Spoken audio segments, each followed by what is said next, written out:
He's like, I can't grab her and move her, but I can slap her straight out of the abyss. And you can't just deal with it through bashing a chair on a wall or hurting someone. Welcome to the Infinite Tavern podcast.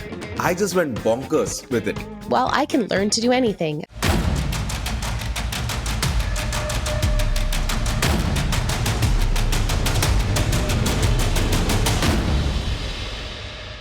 Hello. Welcome back to another episode of the Infinite Tavern podcast. This is the second episode of season 3. And boy, have we started off with a bang, and we're continuing on. Hey, I just woke up. Anurag. Yeah, and that proves why I am the favorite host, Anorak, or Raghav, as he's known in the It doesn't, because I started and we have our second favorite. Hey, I started it. Sure. That's why I'm number one. But You started it, but I called it. Hey, I'm Amaan, the favorite. It starts with A. So, by default. Sure. But keeping that aside, for this episode, we have a guest whom I've been following, we have been following for a while now.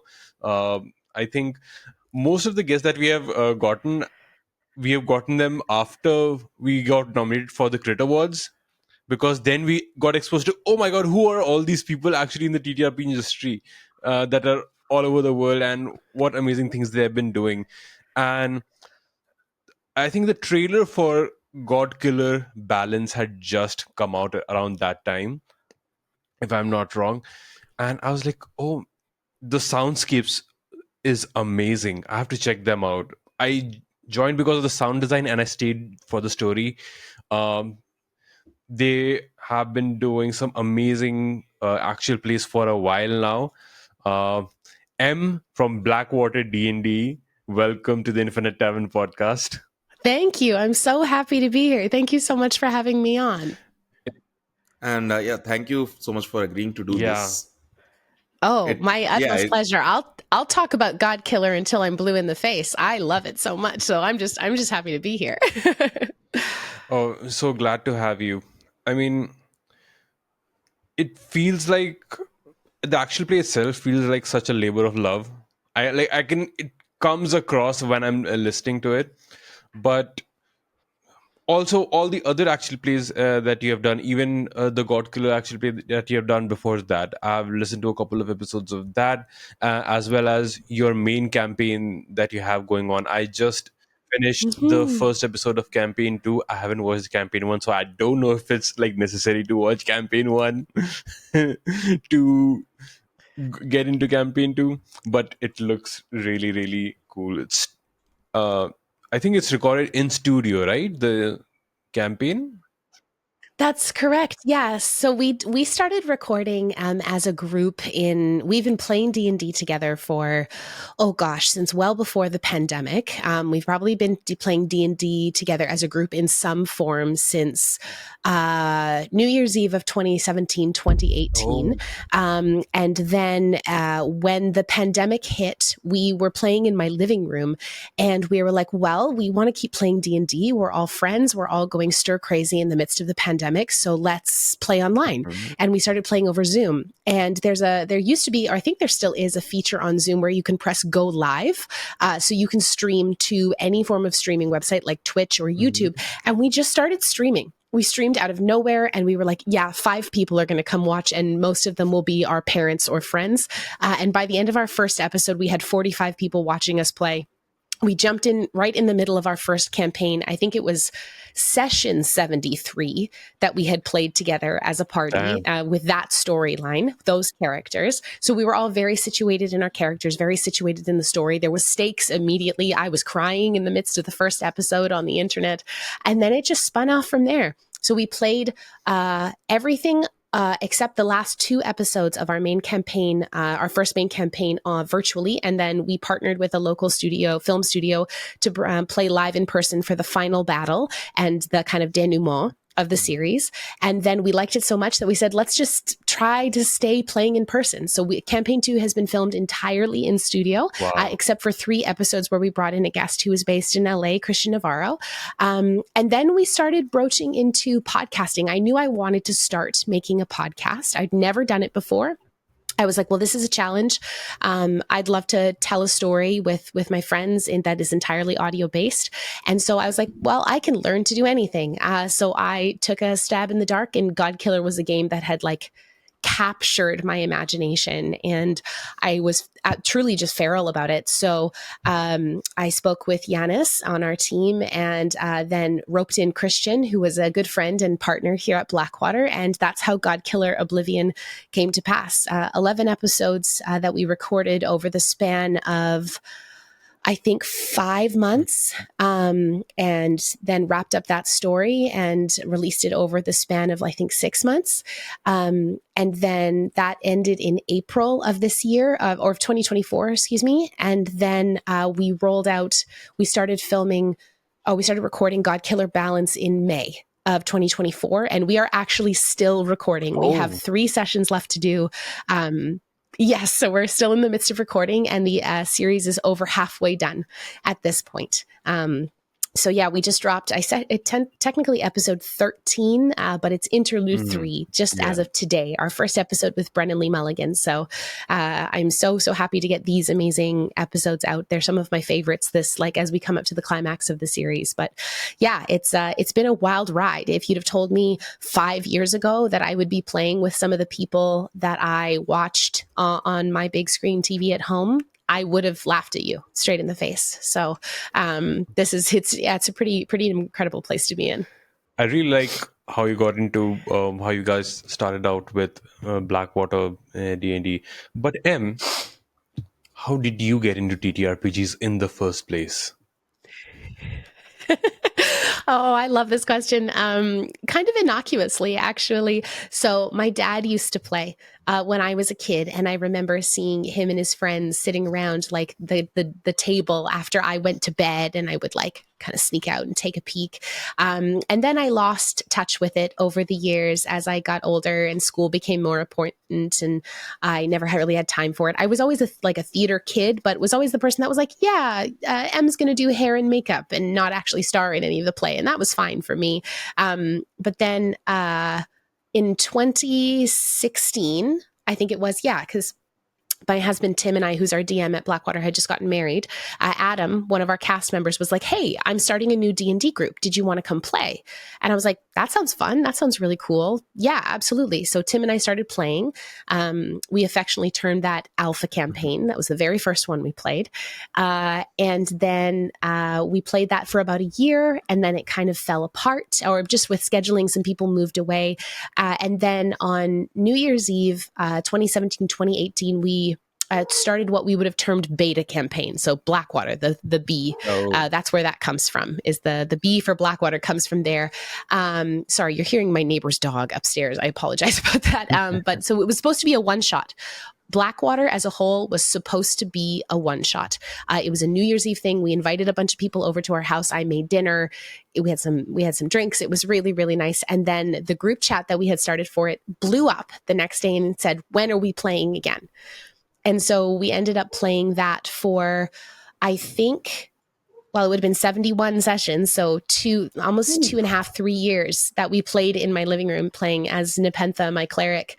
And we originally started playing once a month, and then started playing weekly because once a month just wasn't enough.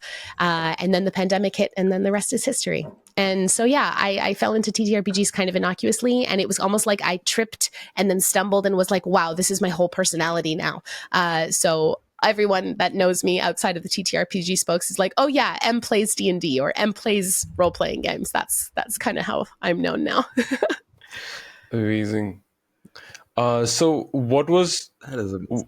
what is so your father he also played like the D&D like the early editions? Yeah. Nice. Yeah, he did. I think he started playing back in the 80s, and he affectionately talks about his barbarian that he loves so much. I truly just want to get my dad back in the Mm-hmm. studio and play D&D with my dad. Like I really do. Or it was a fighter that he had like an awakened badger who was a level 5 fighter, because I think animals could have classes in earlier versions Yeah, I of the think so. game. So yeah, he was a fighter that had a level 5, or no, sorry, he was a barbarian who had a level 5 fighter badger that was like his companion, Oh, and he talks very affectionately about that. And it's kind of awesome, actually. My dad comes out to every stream, every one of our live streams on Twitch. My dad is there, so that's really, really cool. Something we get to, and he talks to me about our campaigns all the time, which is really, really fun. that is so freaking cute. Yeah. I know my dad's pretty great. Anurag, have you had like a session or like a one shot so good that it turned into like a campaign sprawling like so many sessions? Yeah, mine, it just turned into like I started D&D because in the pandemic couldn't find any of the friends. Found an online server that did D&D, and the moment I entered, I I started as a DM, and I That's just went amazing. I just went bonkers with it. Uh, I announced that I was running a one shot almost every single day I mean, what until else was everyone doing in the pandemic, right? We weren't doing anything else. true. I had my college as well during the pandemic, so that was kind of concerning at a Yes. point. Yeah, I mean, I had and still have a full-time job as a therapist that I do, and we had just transitioned everything online, and all I knew is that the world was a really hard place, and that telling stories with my friends was the only thing that was keeping me sane. And so when we first started Blackwater, we were playing 2 nights a week. While during the like first 4 months of the pandemic, we played 2 nights a week, and our community just was like, "Oh my gosh, we have this group. We can start following them. Where can we hear more of you?" And we're like, we're just starting. We don't know how to do anything." So I totally understand that. Yeah, I But love that. I love that stumble, and I believe that everybody would like D&D, so you oh stumbling yeah, into a server absolutely. and finding people, everybody will love D&D if they play with the right people and it's like the right situation. Currently, I have like 3 campaigns going on in a week, and That's yeah, incredible. all of them set in the same world, 500 years apart.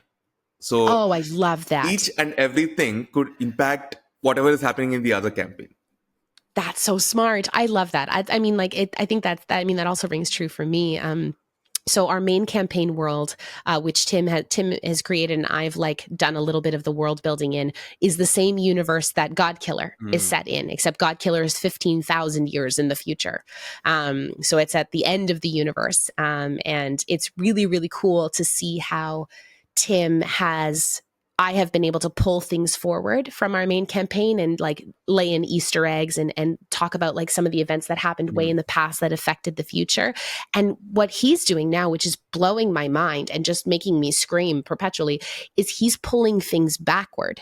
He's pulling stuff into our main campaign about killing Mm. gods and their downfalls. And when he shared that in one of our recent episodes at the table, I almost climbed up on the table. I was like, "Are you kidding me? What? It was really, really cool." So I love that. I love when campaigns are all set in the same universe. I think it's awesome.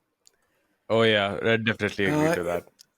that is like I've also started like there is this one player in my Friday campaign who helps me out, who is a co-DM in the Wednesday campaign, Yeah. and I just start bringing in some of the references that she created just to interact with her in the Friday campaign. I think I've done it That's like a so cool. few times, and yeah, that was fun. I love that when you can pull threads all over the place and see what your players pick up. That's really, really cool. Also, I just want to say, love the hair. It Oh looks yeah. straight out of an Oh anime. yeah, totally. Seriously, Oh, thank you. Totally. I'm living my best anime character life. Totally Thank you like so much. I mean, looks straight out of an anime, and it is if somebody's amazing. looking at you, anime protagonist. Yes, I do. I have been told that I am a protagonist in a lot of stories, so I take that as a compliment. Thank you very, very much. Uh Also I love the kind of motto that you have for Blackwater D&D, good friends telling better stories. That is That is such a good line. That was an accident, I think. It was, I think, a total accident. So we used to, so when we used to stream our first campaign, I would always throw it to Sean, one of our players, and he would just do the fodder, like, welcome to Blackwater D&D. And then he would say the show where or something. And then one day he stumbled upon, it just spilled out of his mouth, him saying good friends, better stories. And we were like, that's the one. That's the whole thing. That's the entire thing. And now we just run with that. And I think it's really nice because it's like, you know, we're a group of best friends who sit around the table, and one of our mottos, kind of like secret mottos at Blackwater, is make everybody else look good. So when we're telling stories, our goal is to make everybody else at the table look good, especially our DM and especially each other as players. So yeah, good friends sitting around a table, loving each other and telling better stories. It's kind of the best thing. It's like the best thing I do with my week. So hear that, Amaan? See, the whole motto. See, I already established that I was the better DM, and then we just went. No, but actually, I feel like that's one of the like unsaid or like unwritten things of why some actual plays or some places like have that sort of following. Hello, everybody. Oh, I'm so sorry. This thing just. Hey, this is the Infinite Tavern podcast. This is not. What are you listening to? Are you listening to Natpod? Oh no, I was listening to Don Marshall. He just popped up. Okay.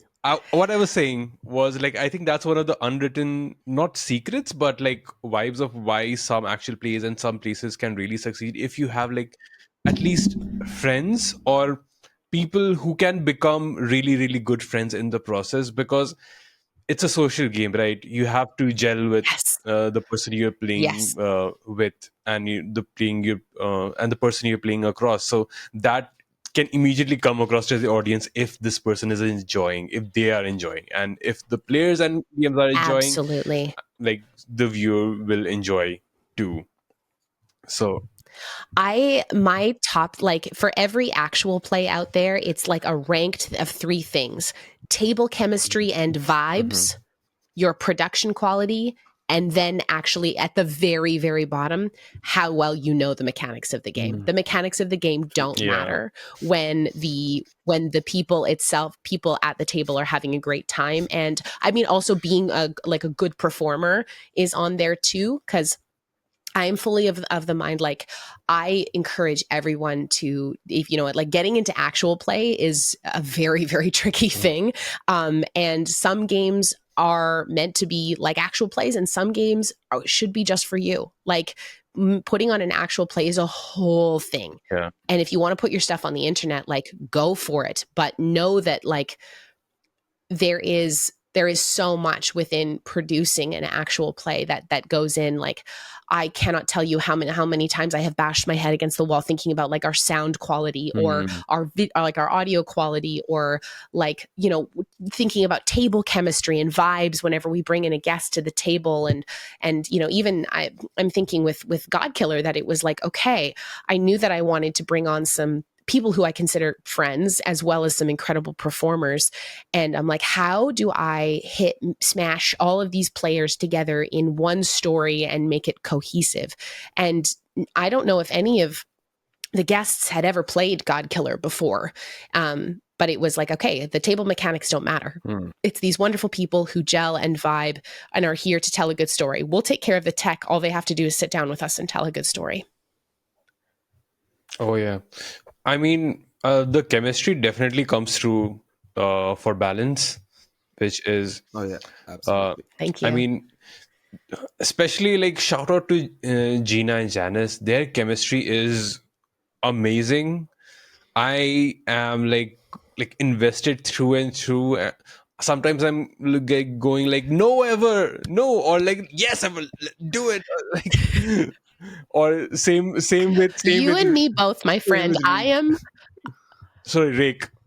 I am the biggest shipper of Rake and Ever that there is. I ship them so hard. Like there are times when the two of them are role playing together that my mic is muted and I'm sitting off screen just being like, take a big swing. Come on, you guys, take a big swing. Somebody kiss somebody. Like I'm yelling into my microphone with it's muted so that they can have their beautiful scene. yeah, no, their chemistry is incredible. And I think that that's a testament to like the safety tools that we've put in place. We did spend a lot of time world building together. And also Gina and Yanis are two of my closest friends. And so we spent a lot of time talking before we started recording about how we wanted this game to go. And of course, Yanis and I had played, umpteen dozen sessions together with Blackwater, and we'd done Oblivion together, and we knew the tone that we wanted to take with Balance coming in was going to be dark, it was going to be heavy, and it was going to be slow. That was one of the things that we talked about a lot, was that Oblivion was a bit of a run and gun, right? Like it was 4 days, it was like, 11 episodes set over a 4-day time period where they just went and ended the universe. And this was going to be a much longer series and also a longer character exploration piece. I knew that there wasn't going to be those big combats. There wasn't going to be, but it was going to be about the smaller moments. So it was more about cultivating the connection between the two of them and their safety with each other, as well as their safety with me, and their trust in me that I was going to take care of them as the GM. So yeah, a lot of time spent talking about the characters well before rehearsing. And what's wild is that the very first episode, the prologue, Gina and I had never played a session together, ever. We'd never played a game together before. We were just like, well, we're really good friends. We trust each other. Let's just do it. We actually hadn't even met in person at that point. So she lives in Chicago and I live here in Vancouver. So we'd never met in person. We met through the D&D space online, became very good friends really quickly, and was like, let's make a show together. And then, we'd recorded our first session, and the rest is just like, we just kept doing it. And I was convinced that Balance was only going to be 5 episodes to start off, and it'll end up being about 20 by the time we're done. Amazing. So in the first episode, technically the prologue, correct me if I'm wrong, but there's no roles or moves done in that. None. So my stuff is pretty set. The way that I plan as a DM is like I have a lot of story beats, and for me, I find the thought of like long-term campaigns, like the Blackwater main campaign. I could never run a main campaign. Gosh, my brain would go 40,000 different directions. I wouldn't be able to keep anything straight. I much prefer a mini series, and I told my players, just like we did with Oblivion, we're going to keep this pretty on the rails. I have set stuff that you guys are going to be doing, set places you're going to go. The stuff is a bit more open, but it is a dialogue between the two of us. So there isn't a ton of planning ahead of time. So I on their part about what they're going to do. So I kind of have some stuff set up for them as to moving through, but the interactions between Gina and Christian, that's all improvised. Basically, like I didn't know that, spoilers abound, but I didn't know that at the end of the prologue, he was going to propose to her. I had no idea. Christian and I had not talked about that ahead of time. What I thought was going to happen was they were going to get in a big fight and she was going to leave. And except now they're in love and engaged. So that's all. I was like, oh my God, okay, fantastic, great. Now we have to contend with that. And that changes the way that the story has going forward. And I think provided a really nice backdrop for Ever in her kind of emotional journey, especially now with this connection with Rake. And I had told them off the top of the episode, I was like, use moves if you want to. You have the moves available to you, but you only have mortal moves. Because neither of them were in God Killer. Neither of them had ascribed to the God Killer. Like Ever didn't have the knife in her hand. She is not the God Killer like Plenus and Inanis were in Oblivion. So they only had access to mortal moves, and they didn't choose to use any of them. And I also don't think that's a problem. So like they just went through it, and then I said to Gina, I was like, okay, babe, like you got to start using your moves. This is a game. You need to start using your moves. And she's like, yeah, I know. So, and now they try and use moves as much as possible. So I just thought it's great. I think it's shorter. It's a beautiful introduction to the story. And I was like, yeah, we're just sitting here telling a story together, and the mechanics are there, but they didn't feel the need to engage with them at that point. And that's fine. It's a conversation at a farmhouse that ends with her walking off into a forest. I mean, when I listened to it, it was like, this is like a really, really intense audio drama. I love it. I end up crying along with the players as well. I have never seen, I have cried very hard while being the DM in the series. I mean, Gina cries every episode, and I love her for it.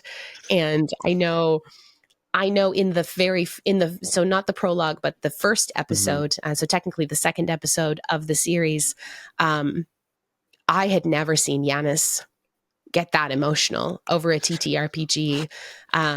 So that was was a really hard. cool. It meant that was a hard episode. Yeah. I mean, and I If you made, yeah no, I keep saying this. If you made your players cry, you've done good as a DM. You've done yeah it. You've done it. And check it that means you've off. hit that emotional Yeah, place, right? And crying. exactly. Yes. And you know, we've talked about too that like we wanted the emotion to feel real and genuine. So nobody's forced themselves into a crying place. It's not, this is coming genuinely. And whatever emotions my players bring to the table are welcome. There's a moment in, I think it's episode 7 of Oblivion, where Yanis does something as in Annis that catches me off guard, and you can hear me barely holding back tears as I am attempting to get through like my narrative pieces as a DM. And it's something that has like changed the course of so many different. It changed the course of the rest of the series with the choice that he made, and I'm really excited to be able to continue to pull on those threads as well. But yeah, I think that emotion is part of what makes the story beautiful, and it allows us to kind of tap into that genuineness and that vulnerability that I think just really connects with people. Everyone's grieving, like everyone's experienced grief, and I knew coming into this I wanted to tell a story about grief and what it meant to feel loss and feel pain in the absence of something. And that grief can be so multifaceted, that people can grieve in so many different ways, and it can look so different and end up so differently for people. Ever and Rake are both grieving. They're grieving losses, they're grieving change. And it's very interesting how their griefs play with each other. And I really appreciate the fact that you just mentioned that the important safety tool plays the role safety tool plays in situations or in productions like this.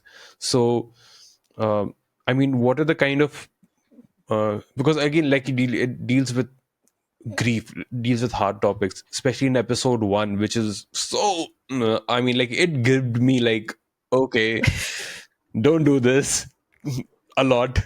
uh, so Yes. how do you guys People have said that they've started calling me Evil M after that episode. oh But it truly was the cruelest I've ever been as a dungeon master or a hey, game it's a master. badge of honor. Yeah. I It is a badge yeah. of Thank you. honor. Thank you so much. I wear it well. So how do you guys navigate those safety tools and those conversations? Like, is it something along the lines of you or the player saying these are the certain directions that I want to go, that I want to explore, so that you guys are not caught off guard while playing the game itself? That's a really great question. So we kind of set up kind of like a couple different roadblocks, I would say, safety blocks before we even started playing. We, of course, laid out our lines and veils with each other about what's okay, what's not okay, and found actually that we had a lot of crossover, that there wasn't really a ton that was off the table. And that we knew that was like, okay, because this is not live, this is edited audio play, that if we need to stop or take a break, or we want to take something back and try it again, that we have the space to do that. And I really wanted there to be an openness for them that is like, let's play the scene the way you want to play the scene. If we get halfway in and you're like, actually, no, this isn't the way that this is going to go, let's try it again. Let's make something that feels good and real and true to how you play as a player, how I exist in the space and create as a GM, and what feels right for your characters. But there was also a sense of like, I affectionately call it like showing them my knives. So what we often did was like, we laid out all of the things that would impact us emotionally on the table. And Gina and Yanis kind of were like, these are the knives that will hurt me, and this is how you can use them to hurt me. And it's like, okay, great. Those are wonderful things to give to your DM. And alternatively, I also said, these are the things that will impact me emotionally. These are the things that will, are interesting to me to explore from a storytelling perspective. And let's incorporate those. We do some small planning like we're 3 episodes away from the end, 2 finale episodes and an epilogue to record. And I know where the series is going to end up. I know what's going to happen in those episodes and, written and planned all those things. But there is still tons of room for them to make their own decisions during that processes. And like, we're at a point now in the series where they're kind of coming towards a final confrontation with, I'm assuming, the matron. And so basically for them to saying, I'm like, how do you want this to go down? What are the steps you plan to take while you're in this place with these people to do this? And that gives me a lot of insight, is like, okay, I can plan accordingly for those things and have some extra things that they didn't expect, going around. We just recorded an episode. This was 2 episodes back that we recorded. Myself and Yanis recorded an episode, just the 2 of us.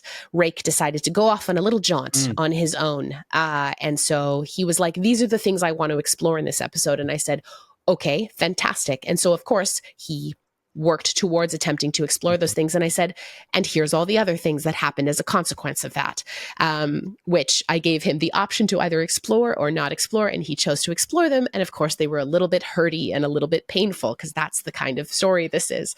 So yeah, I think a lot of it is too about, like, we spend time after the session debriefing. But there hasn't been a time where I've been like upset or angry or hurt by Gina and Yanis. And I think that that's one of the nice things about keeping a table small with a game like this, is it is an intimate setting. It is an intimate game. You are being very emotionally vulnerable with people. So you have to trust them. I have to trust that my players are going to do what's right for them and also right for the story. And they have to trust that I'm going to take care of them in that space as well. I mean, like, God Killer is such a game where, especially with the mortal moves, where you have to answer a question and the player has to answer a question, and they can choose which one to answer. That like opens up so many chances of being, consensually vulnerable with the things. And I'm definitely taking the showing your knives thing. I'm definitely yoinking that for my games and my players. Please yoink. Because that's take it. It's because yours. That's so good, actually. I'm like, yes, show me your knives. Yes, that is. Show me your knives. And I think it's a mutual respect, right? Because it's like, when you show someone your knives, you're not showing them just the tip of it pointed to them. You're actually turning the knife towards yourself. And so you have to trust that other person isn't going to hurt me, you know what I mean? They're not going to do anything to maliciously hurt me. They're going to impact me emotionally in some way, but they're not going to do something to attempt to wound me. There was I'll give you guys a little bit of a spoilers. I'm not sure when this episode is coming out, but there was a moment. This comes out, I think. When's the episode coming out? This comes out in mid-March, I think. Okay, then that's fine. I can definitely talk about this. So there'll be an episode coming up that will probably release, I'm going to say, in about a month from now, where Rake is on this kind of little jaunt, and he tries to see something. He tries to look through the weave in time and see something. And he finds what he wants, but I gave him the option to see something different. He was looking for something in his own timeline. And I gave him the option to see something that was about him, but at the wrong time. So I took him back to a time where he was a baby, and was experiencing time as like a 3-week-old infant. And so Yanis and I are both parents. We both have small children. And I knew that was going to be a heavy and impactful scene, and wanted to write about loss from the perspective of an infant.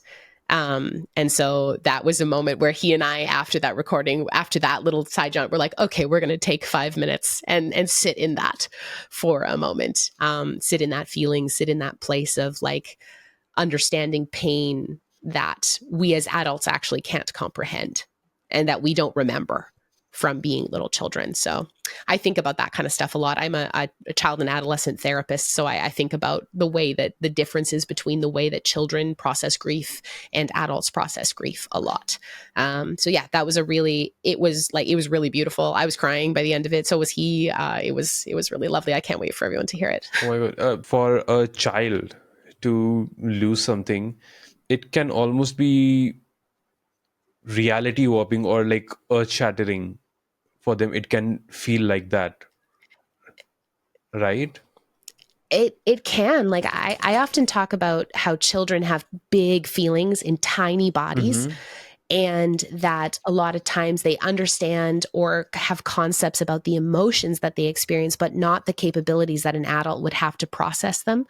So what does unprocessed grief, unprocessed pain look like without all of the like filters and, cognitive changes that we make as adults, that rationalization? Children don't have that rationalization. They just feel a feeling Mm-hmm. and it's out there and it's big.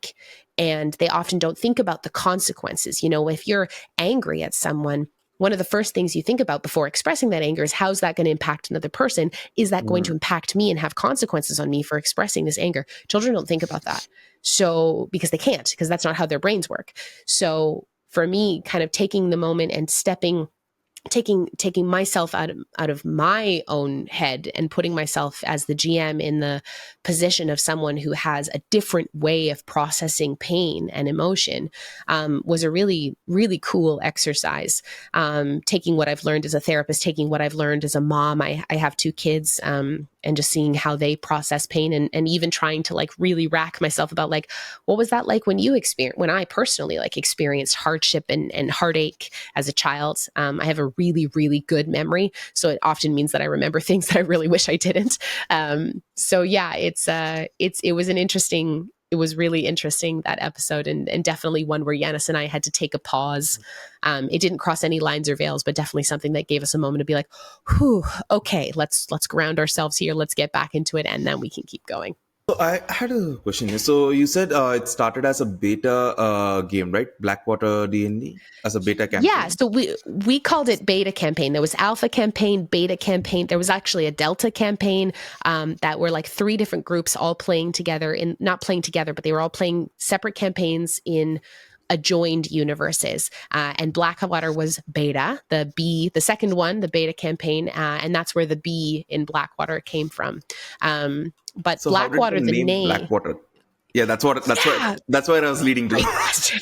Great question. Because everyone's like, are you talking about the paramilitary organization Blackwater? And I'm like, no, no, no. We're Canadian. We're Canadian. We have no ties to that. So uh, Blackwater came up. So Adam, so we were playing the off-stream game, which was the Blackwater campaign, and I think it was maybe session 12. So really, really early on, maybe 12 to 15, somewhere there, and we or it might have been a bit past that, I don't remember, but Adam, one of our cast members, was playing a monk named Torin Blackwater, and Torin was a man out of time. He had been frozen in ice by a god, and essentially his Adam was joined the campaign a little bit later. My character, a cleric, used like I warmed him up, and I used like produce flame to like thaw him out of ice. And the first thing his character did was punch me in the jaw. He was a drunken monk. And so Nepentha, my character, and Torin developed very much like a brother-sister bond. And they were very, very close. And then Nepentha's like love interest in the campaign, Kokanee, was kind of like a father figure to Torin, or like we were a very connected party, and we were kind of culminating in this big giant battle where a wizard had released an elemental chaos titan. So it was like water, earth, air, and fire kind of all together, and he was trying to use it to rip a hole in the elemental planes to gain a bunch of power for stuff. And so in the final moments of that battle, Torin landed the killing blow as a monk right up close with this elemental chaos titan, except he didn't know that when the chaos titan died, it also exploded. So he failed death saves, and then a rock landed on him and killed him. And so that would have been fine because my cleric had both Revivify and Diamonds at the time. However, in everything leading up to the battle, Tauren had taken Neppy aside and said, if I die in this battle, don't revive me. He had said, I am a man out of time. My entire family is gone. My entire people are gone. I can't do this. I don't want to be here anymore. I'll travel with you guys because I care for you. But if I die, don't revive me. So in that moment, there's 8 of us adults sitting in my living room on a Sunday evening. And my daughter at the time is asleep. So we used to play what we used to call whisper D&D because we had to be quiet in my house so my daughter wouldn't wake up. And so Adam, playing Tauren, had this conversation with me as M quietly away from the rest of the group. They did not know this. And we had let Tim know that they had this conversation. So I run up, Neppy runs over to Tauren and is kneeling next to him, the diamonds in her hand, and she's shaking and she's crying. And Kokanee, her partner, they had just started dating at the time, runs over to her and be like, what are you doing? You have to take him back. And she's like, he told me I can't. And she's like, I can't force him to come back just because I miss him. And so she lets him die. She lets the minute expire for Revivify, and he died. And I don't actually think that Adam understood the ripple that would have through the party. And so after this battle is done, where our characters are kind of walking down the hill after burying Tauren in a grave and stuff like that. And this group of kids comes up to our group and goes oh my gosh, you guys saved the city. You saved the city of Wolferine. What are you guys called? And Neppy looks at the group of kids and she goes, we're called Blackwater. And it stuck. So everything is about Adam's, it all ties back to Tauren Blackwater. And yeah, that moment was 8 of us as at goosebumps. Yeah. 8 of us as adults all sitting around my living room, just weeping together. And I think that was the moment where we're we've got something here. This party, this group, these people, we've got something here. And it was the best. And and then Adam came back with a new character, Finnan, who was in the rest of campaign 1. And, there was their own growing pains with that because he was so different from Tauren, this just petulant child fighter or paladin. We thought he was a paladin, but then he was actually a warlock. And so there was the growing pains with that. And it changed the outlook on the party. And, Neppy and her partner Kokanee ended up being in love because Tauren died, because they were Tauren's dead. We can't not tell each other how we feel. So their story kind of picked up and they had their own wonderful, and in the first couple episodes of campaign 1, Neppy and Kokanee, her husband, get married. So our 4th episode is a wedding, which is really cool. Our 4th episode line was the Lightkeeper wedding, which was really fun. I'm very, very fond about my dear darling cleric. I miss her very much. On the subject of marriage, and you talked about the whisper time, and you said Yanis also has a kid. How do you guys manage actual plays and playing or navigating TTRPGs as a parent when you have? Oh wow, yeah. Because parenthood it's so complicated. so not just obviously it takes energy, but can take so much time as well. And you guys are doing so much. You're doing actual play streams, you're doing editing, you're doing Godkiller, and I'm assuming lots of other things as well, which are in the backbone or which we don't know about. And we all have full-time jobs. None of us do Blackwater full-time. Exactly. So I affectionately call Blackwater the full-time job that I don't get paid for as much as I should. As Tim laughs as he's over there doing some planning for our session tomorrow. So we all work on Blackwater quite a lot. I would say I probably spend anywhere between 35 and 40 hours a week on Blackwater stuff. I work a 40-hour-a-week full-time job. And I also do, like, I have a private practice. I do consulting work. And I'm also a mom. So I squeak in Blackwater work wherever I can. Whether it's after my kids go to bed, you'll either find me editing or answering emails. I'll take a conference call in the middle of the day. I'll, be sending text messages to people, coordinating things. It's very much, it's a lot. It's a lot. Running like an AP channel that is doing a lot is a lot. I've gotten a lot better. I used to do everything myself. I don't do that anymore. I have our whole team is really great, and we all have different like specialties and areas that we focus on. Myself and Adam handle a lot of the business. Tim is our chief creative, so he's handling everything with respect to DMing main campaign. Jess handles a lot of our tech. Yanis and Sean are fantastic and able to like bring everything they can to, committing as players, as well as Yanis being on Godkiller. And what I really love about our crew is that everybody has a show in the works. So there's, we have main campaign. I'm doing Godkiller, but Adam also has a show in the works. Sean has a show in the works. Tim's got another show that he's working on. Yanis is working on producing a show. Jess is in the midst of writing a show. So everyone's always doing something.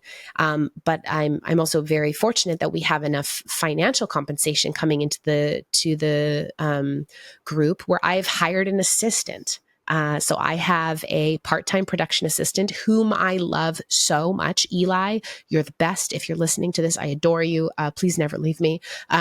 He's wonderful and incredible, and he has taken so much of the work off my plate. Gina has also been incredibly helpful too with, so like even the social media stuff. Like social media is not my bag, but I'll do it because I have to.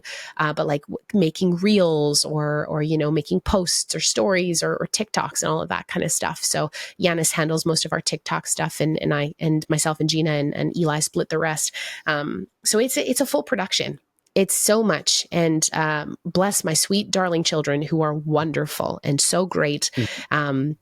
And know that D&D is a big part of our life, but I really try hard not to I try not to do business in front of them. I'm going to try and be as present as I can with my kids, and then business stuff comes afterwards. And trying also to carve out some time for myself and Tim to like be a married couple and not just be, two people helming an actual play channel, which is hard, but we make it work.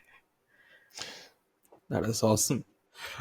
So you said you're a practicing therapist as well, right? Yeah. I've always wondered, and I've done a survey in our group as well. So how about how D&D or any other TTRPG helps a lot with mental health? So much. So I'm actually trained to use D&D as a therapeutic tool.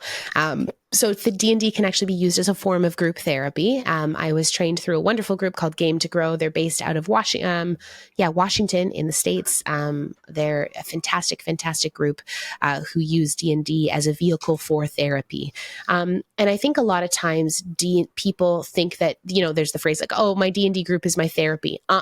D&D is lowercase t therapeutic unless it's capital T therapy. And a lot of people make the mistake of thinking their DM is their therapist and the friends that they play with are the people who are doing group therapy with them. No, you should not unload that kind of baggage on your friends or through your character.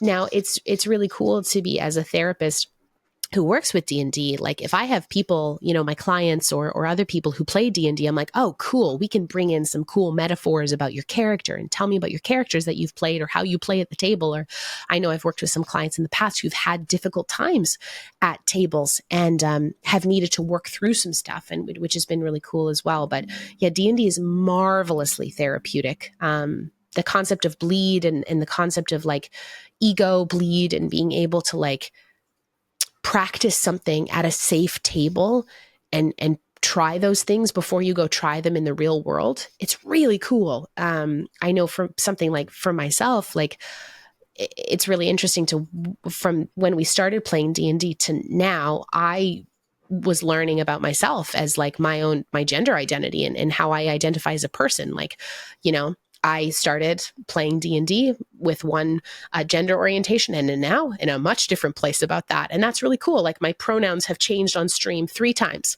which is awesome. And and it's like, oh my God, I did that in front of a whole community. I did that on the internet. I did that while playing a game. And that's really, really cool as well. That D&D can be a place that you can try out different avenues of yourself or bring different parts of yourself to a table where you wouldn't normally do that. Now, I don't recommend doing therapy with your friends at a D&D table unless you have a therapist helming it and that you're there for a specific purpose. Yes. So I actually, attend therapy with Amaha, which is an online, it's an online portal in India. Mm-hmm. So yeah, I've tried to pitch D&D as a therapy material for to my therapist. Like I've changed my therapist over the last year, and I've tried to pitch it for to every one of them, and almost every single person has been like really positive about how D&D could be helping. The only problem is with in India, it's not that popular, and in order to bring in D&D as a therapy tool, there has to be a lot of research, funding, and training, group, and all that that would be involved. So I am trying to get it into it. I'm trying to meet up with a lot of therapists. I've done a lot of surveys. That's really cool. Yeah, I mean, I hope it takes more root. Like I know at the practice that I work at right now, it didn't start this way. It started as a group for a group of kids who had lost a friend their friend had died. And so I was working with them and they found out that I played D&D and they found out I was a DM and they were like, Em, will you run a game for us? And in my brain, my immediate answer was yes, but I was like, ooh, I got to check with my supervisor to make sure that that's okay, because this is not a D&D group. So I checked with my supervisor. I was like, hey, this is the thing that kids want. And she was like, absolutely, that sounds awesome. And in my brain, it's like, I think a lot of people have forgotten how to play. We as adults are not motivated to play, or we're not rewarded for when we play. And playing requires safety, and we live in a world that's very unsafe, like emotionally unsafe.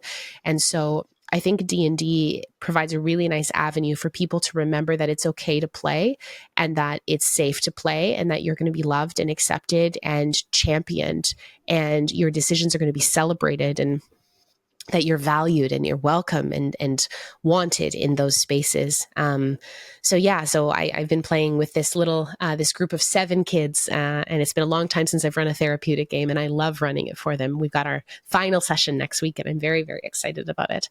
I think there's lots of opportunities to rejoice in the therapeutic value of D&D, and that truly everyone could love this game. TTRPGs can be for anybody. You just got to find the right game, the right table, and the right people. True. I've also read an article about D&D being used as a therapy tool in prison for inmates. Yes. Yeah. It's amazing. And it's been used a lot with combat veterans. Who've returned from active combat. And it's a way to foster connection and foster community. It can be used also as a tool to process emotions. It's a fantastic tool to teach what we would call distress tolerance. So dealing with frustration, and you can't just deal with it through bashing a chair on a wall or hurting someone. You have to deal with it through making decisions and rolling some dice or whatever is used in those moments. So it's a fantastic tool to teach people how to regulate. It's also, the concept of the avatar is really interesting because there's a line which is called the alibi line, which is a line between you as the person and your character. And things that your character experiences can impact you as a person, and things that you experience as a person can impact your character. And a lot of times people don't feel safe to stay in the person that they am or they are. So finding a little bit of refuge and safety in this wonderful character can be a really nice escape from their lives. I often joke with people that one of the reasons that I stay so functional in my life is that I don't have to be me for 4 hours a week. It's really, really nice. I just get to put M on pause, and I get to go be Shy, my Triton monk, who I love dearly, and is an homage to like my 14-year-old self who would emotionally punch first and ask questions later. So I get to be the angsty teen that I used to be, and that's a safe place for me to explore that. That is absolutely true. I just feel that like D&D, right? As the role play part is the most is the dice rolling is more of a catalyst for all your emotions, and the role playing is the most important part of the whole thing. Absolutely. Absolutely. And, I think it actually truly depends on what the table you're at, right? Because if you're at a group of table who just want like a hack and slash dungeon, that's combat only. Yeah. Awesome. Love that for you. There's a table out there for you. If you want a table that's entirely like, we're exploring, we're gathering loot, we're going from place to place and traveling. Fantastic. That's great. There's a table out there for you. And there's also tables out there who are like role play only. We are in it. We are having those big emotional conversations all the time. And that's great. For me, I love a smattering of all three. Combat is great when it has everything for the narrative, everything for the emotional stakes is kind of how we play at Blackwater. There's no kind of frivolous combat unless it's funny. Then that will happen too. There's an episode that I think that's dropping as we're recording this within a couple days where we landed in the plane of ooze as a mistake. Our party misfired on a planar teleportation, and we landed in the plane of ooze and fought a giant ooze jelly, and it was very silly and very, very fun. So I like that kind of stuff too. Always trying to go for levity and laughs at the Blackwater table as well. Just circling back a bit to God Killer, where you were just talking about it. Yeah. And by the way, I just like to throw that out as a note to Ever and Rake, especially Ever and Rake, Gina and Janice. Polyamory is always an option. Like if this is what I have been saying the whole time. Ever has two hands. Exactly. She's got two hands. She's got two hands. The incredible Taylor Navarro is a game designer and a friend of ours, and she wrote a wonderful OT3 fic about Varric, and like a fan fiction about I have Varric to read and, that. It's on my TBR. Yes, and I screamed when I read it. I was like, that was the first fan fiction written about something I've created. So as a former fanfic writer, that's where I got my start with storytelling, was writing fanfic. I've never been happier as to have someone write fanfic about my story. But yeah, she's got two hands. She's got two hands, one to hold in each. She's good. She'll be fine. Yeah. Also, for this actual play, is Tim the dramaturge for this? If I'm right. Yes, he is. Yeah. So yes, that's correct. So yeah. How does that he's been into integral to it's I have learned so much from Tim about storytelling. Tim is an incredible storyteller, improviser, actor. He's just so talented. It was one of the things that I was like, when we first started dating, I was like, hot damn, this is the coolest thing ever. You are such an incredible artist. This is so cool.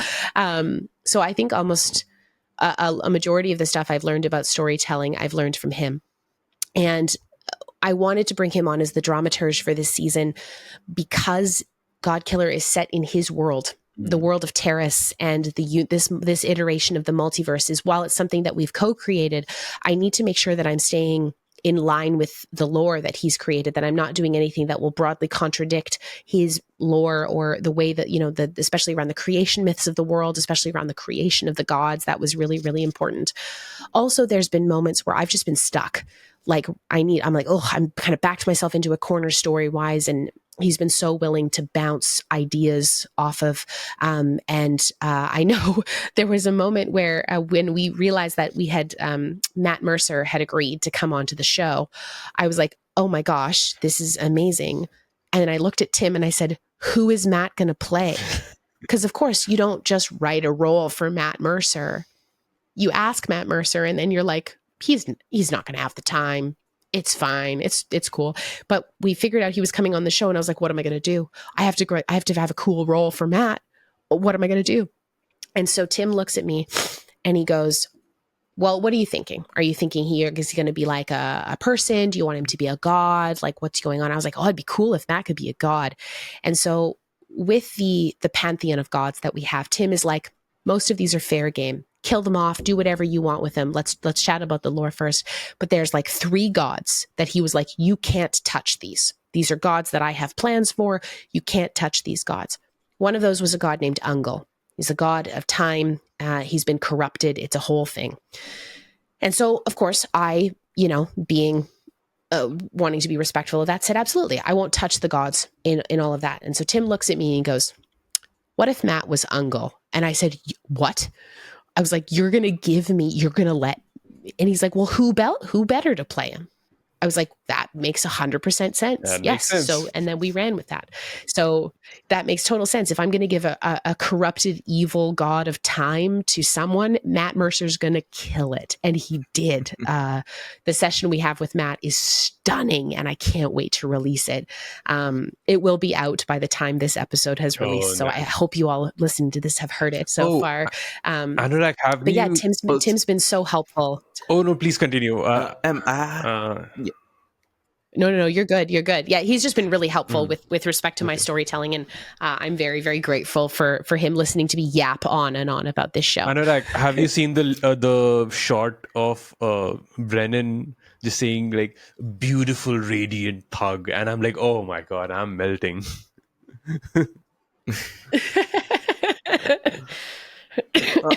I have 2 questions in one itself. So, how did you get Matt Mercer on your show, and how do we get him? Yeah. Tips and tricks. I get asked this question a lot, actually. Like, how did we we had a talk back recently, and someone said, how do you assemble the most crazy cast in TTRPG actual play history? And my answer is quite a simple one: asking really nicely,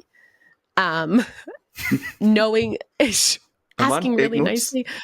I feel very fortunate to have I feel super fortunate to know a lot of these people who I've met through, events or have other connections with them, and have, forged friendships with them. And I'm super grateful to these wonderful, wonderful folks. And it's really nice to be able to learn who these people are, and to meet them, and to get them to show them who I am, and to forge friendships. And they've obviously been people I've wanted to play with for a really long time. So when the opportunity presented, I was like, why not ask?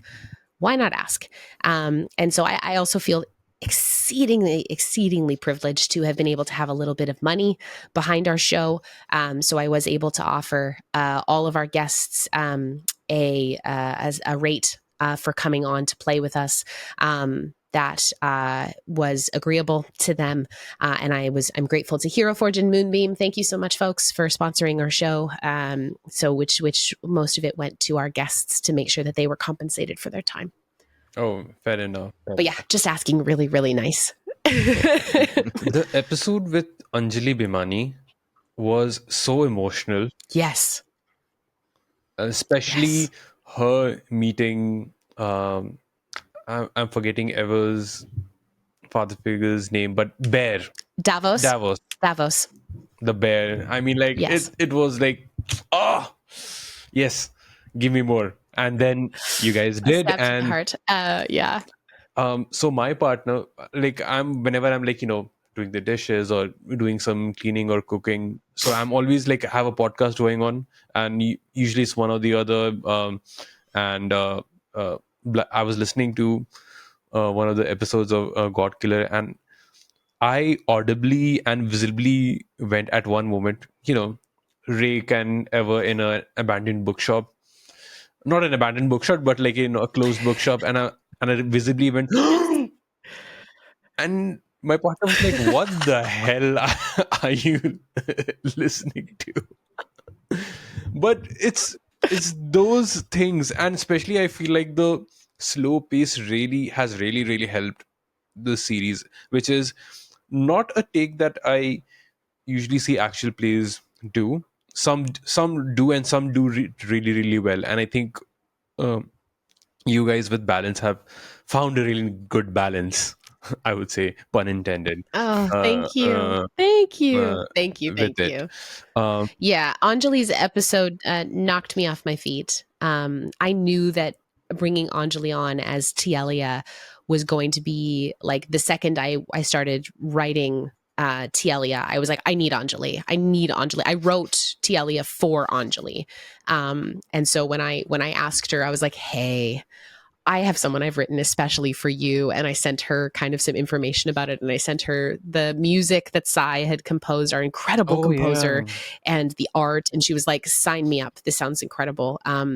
And so we started the session recording. She's like, and I was like, you know what? Like, I would recommend having tissues handy. We all cry during this. And she's like, I'll be fine. I'll be fine. And she's weeping 5 minutes into it. And, we're getting to the end of the episode. She's like, I could record all night. We could. And I'm like, Anjali, it's 11:30. We all need to go to bed. She's like, I'm good to keep going. And so it was, I wanted to get in that episode with Christian Carlson as Davos, because we have Davos as kind of like this mythical father figure forever. And she's pedestaled him so much and he's perfect in her eyes. And, but I wanted to give him some humanity. I wanted to, show him as fallible. I wanted to show him as having mistakes, and that there was this beautiful connection that he had with Tielia that transcended ever, that it wasn't just about her. And that's, I think, one of the big purposes that I had for the interlude episodes, was that a lot of the times Ever and Rake aren't really in the interlude episodes, or if they are, it's briefly, or just one of them, that this story is about the connection between the two of them, but it's also about what are the ripples out from that. The episode that dropped today, it's just myself and Brennan. And Cody Heath, who plays Ashmedai, had sent me some wonderful ADR as well of Ashmedai as the Lord of the Hells. But yeah, those interlude pieces, and Yanis and Gina were present watching this. And when there's a very big thing, have you listened to the episode yet? I don't want to spoil it for you. No, I haven't listened to it yet. Okay. Then I will not. But there's a very big thing that happens in the middle of the episode, probably about 3/4 of the way through. And Gina and Yanis were both muted. And I just saw that both of them were just sitting with their hands over their mouths, their eyes wide, being like, what is Brennan doing? And I was like, this is the best thing. This is exactly what I wanted.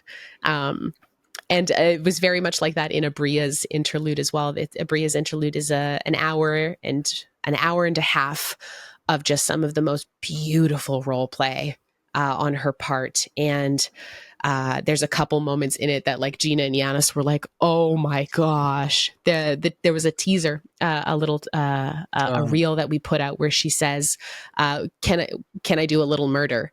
And the tone of her interlude is that the whole way through.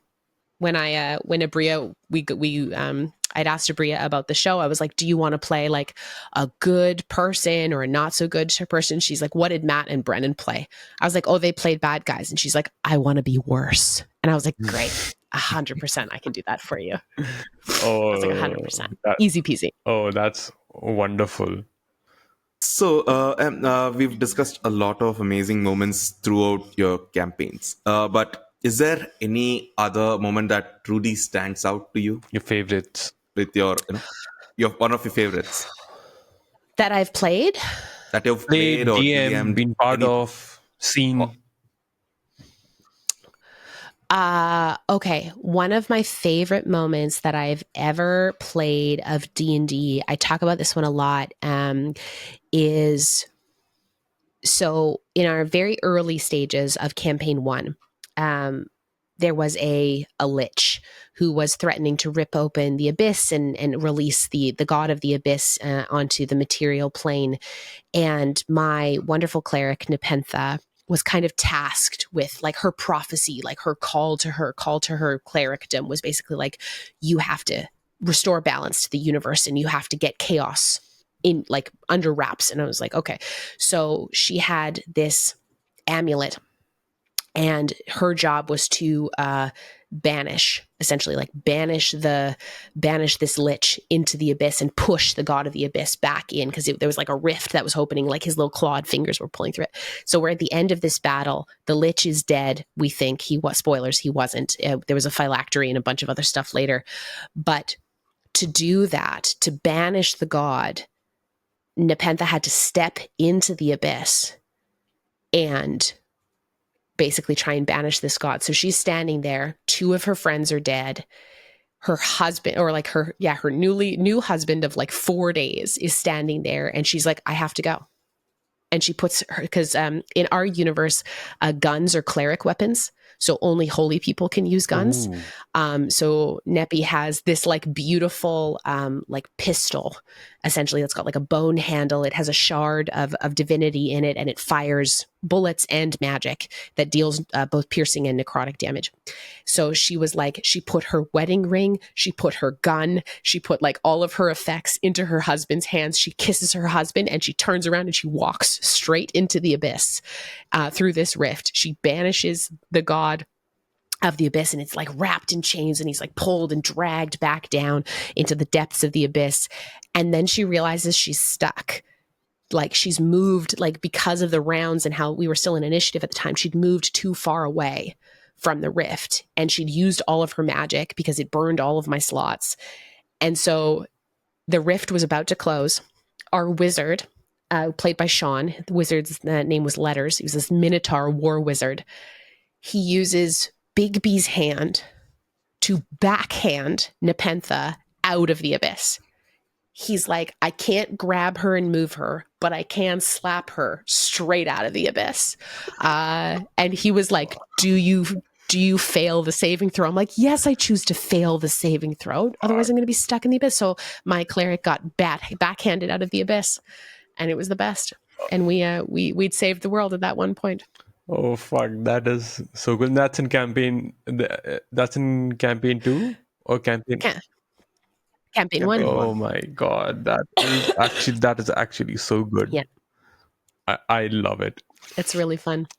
Well, So Yeah, you and, can say that yeah. you just got backhanded out of the abyss. yeah, I got backhanded out of the abyss. Everything was fine. yeah. It was great. Just backhand someone out of Just this. imagine talking. Imagine talking D&D in public. Yeah. Like the other day, I was at a coffee shop and I was talking about killing a few people. I did get a few questionable looks. Hey. Yeah, you have to like contextualize what you're talking about. You're like, I'm just playing Dungeons and Dragons. It's fine. When we were recording our actual play, which by the time this comes out, the last episode I feel will have come out of our actual play, Fables of the Folk. So when we were recording it in person, I think Anurag, it is you who said it. Like if somebody just walked in, they'd feel like it's a cultist shit going on. Like we were cultists. We all of us, friends, we had a road trip. We went to a hill station. We booked an Airbnb, and we just set up the mics and everything right in the living room of that house. And if the landlord just walked in, he would have seen us just around a table with all these mics and very weird rocks. He would have thought we were just doing some very spell cards, magic item cards. I mean, spell cards. Absolutely. You were summoning things and in that landlord's living room, and there was nothing he could have done about it. I love that for you. Exactly. I think that's great. We would have casted fireball. Anyhow. So, M, we are at the end of the episode. Would you like to plug in your channel, your actual plays before we close out? Always. Well, first off, I just want to say thank you so much to the both of you for having me on. This has been an absolute pleasure. Thank you so much. I'll take any opportunity to yap about God Killer. So thank you. So my name is M. Carlson. I use fair pronouns. I'm the creative director over at BlackwaterDnd. We're a small team with big heart, telling stories that hope to make you feel something. So we have our main campaign on Monday nights at twitch.tv/BlackwaterDnd. Our entire catalog is on YouTube. You can go go find it there at BlackwaterDnd across all of our socials. You can also find us on podcast, where we have a bunch of wonderful series. Right now, in the midst of this, we have our God Killer Balance series, which we have been talking about. And if you haven't listened to it yet, what the heck are you doing? Go and listen to Balance right now, featuring myself as your god and game master, with Gina, Susanna, and Yanis Wessels as my cast, with an incredible group of guests, including Christian Navarro, Anjali Bamani, Luis Carrazzo, Cody Heath, Tim Carlson, Brennan Lee Mulligan, Matt Mercer, and Abria Iyengar. So if you like any of those people, you should probably go listen to my show. But yeah, this has been a treat. I'm really excited for the rest of 2025. Blackwater has some very cool stuff on the horizon that I cannot talk about yet, but can't wait to. So I hope we get the chance to talk again. This has just been a treat. So thank you so much for having me on. And for everyone else, this has been the letter B of our season 3. And until then, And guess what letter we're coming back with next week? oh, you don't even know. Yeah, we'll leave it up to you. We'll leave it up to you. That'll be a cliffhanger for that. But thank you so much for watching and listening. If you're watching this on YouTube, consider giving us a like, subscribe, on commenting on it. What was your favorite moment of God Killer? Because if you haven't even listened to it, come on, man, just go ahead, do it. What are you doing? Exactly. Go listen to a story and help yourself cry. It's good for you. Exactly. It's good for you. And if you're listening to us on Spotify, please consider giving us a follow, and even giving us 5 stars, please. It helps. It really, really helps with the algorithm. Come on, we have to beat the algorithm somehow. All of us have to. Yes. And until then, may all your roles be great.